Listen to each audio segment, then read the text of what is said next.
میرے فادر ہمیشہ کہا کرتے تھے بیٹا ہمیشہ 3 چیزوں سے بچو، حسد، ہوس اور حرص سے، کیونکہ یہ تینوں چیزیں انسان کو کہیں کا نہیں چھوڑتی۔ حسد آپ کو اپنی ہی آگ میں آہستہ آہستہ جلاتا رہتا ہے اور آپ گھٹ گھٹ کے اپنے ہی اندر مر جاتے ہیں۔ آپ کو احساس بھی نہیں ہوتا کہ آپ کسی کا نقصان نہیں کرتے، کسی سے حسد کر کے آپ اپنے آپ کا ہی نقصان کرتے ہیں، اور ایسا نقصان جس کی کوئی تلافی نہیں ہے۔ اور حرص سے ہوتا یہ ہے کہ آپ کسی کی خوشیاں چھین تو نہیں سکتے اور اپنی زندگیوں میں بے وجہ کی مشکلات پیدا کر لیتے ہیں، اور وہ مشکلات جو کبھی بھی ختم نہیں ہو سکتی، کیونکہ جو حسد اور حرص کرتا ہے نا، وہ کبھی بھی اپنی کوئی بھی نعمت کو کبھی بھی کاؤنٹ نہیں کرتا۔ وہ اپنی نعمتوں کو اگنور کر کر دوسروں کی چیزوں پہ نظر رکھتا ہے، دوسرے کے گھر میں کیا آ رہا ہے، کس کے پاس کیسی گاڑی ہے، کس نے کیسے کپڑے پہنے ہوئے ہیں۔ اس سے کیا ہوتا ہے، اپنی دی ہوئی جو پروردگار نے ہمیں نعمتیں ہوتی ہیں نا، وہ بھی ہم چھوڑ دیتے ہیں اور ہم جو ہے دوسروں کی حرص اور ہوس میں اور حسد میں لگ جاتے ہیں۔ تو اس سے نقصان ہمارا ایسے ہوتا ہے کہ ہم پروردگار کے ناشکرے ہو جاتے ہیں۔ سب سے پہلے پروردگار کے ناشکرہ ہونے کا مقصد یہ ہے کہ ہمارا پروردگار ہمیں ہمیشہ کہتا ہے کہ ہمیشہ کسی بھی حال میں ہو میرا شکر ادا کرو۔ قدرت کا نظام یہ ہے کہ کسی کو اس نے بہت نوازا ہے اور کسی کو بہت ساری چیزوں سے محروم رکھا ہے، لیکن جو چیزیں ہیں ضرور ایسا نہیں ہو سکتا کہ ہمارے پاس کوئی بھی نعمت ایسی خداوندی کی نہ ہو جو نہ ہو۔ ہمارے پاس بہت ساری نعمتیں، جیسے کہ ہماری اولاد، ایک گھر، بھلے وہ کرائے کا ہو بھلے وہ اپنا ہو،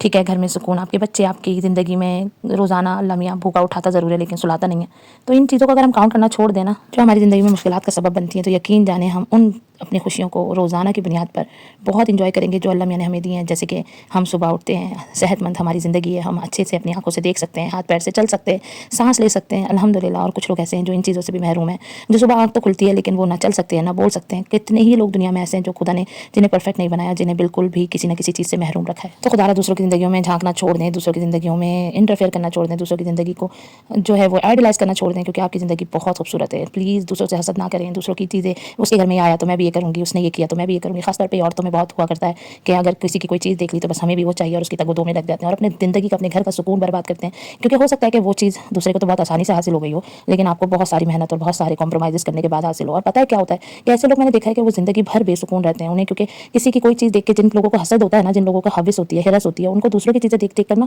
بس یہی احساس رہتا ہے کہ بس یہ ہمارے پاس نہیں ہے، اگر دوسری چیز کسی اور کے پاس دوبارہ آ گئی تو وہ اس کے تگ و دو میں لگ جاتے ہیں، ان کا اپنا آپ مر جاتا ہے، اپنا ایک سیلف جو ہوتی ہے نا انسان کی اندر، سیلف انر جو ہوتا ہے وہ ختم ہو جاتا ہے۔ تو پلیز اپنی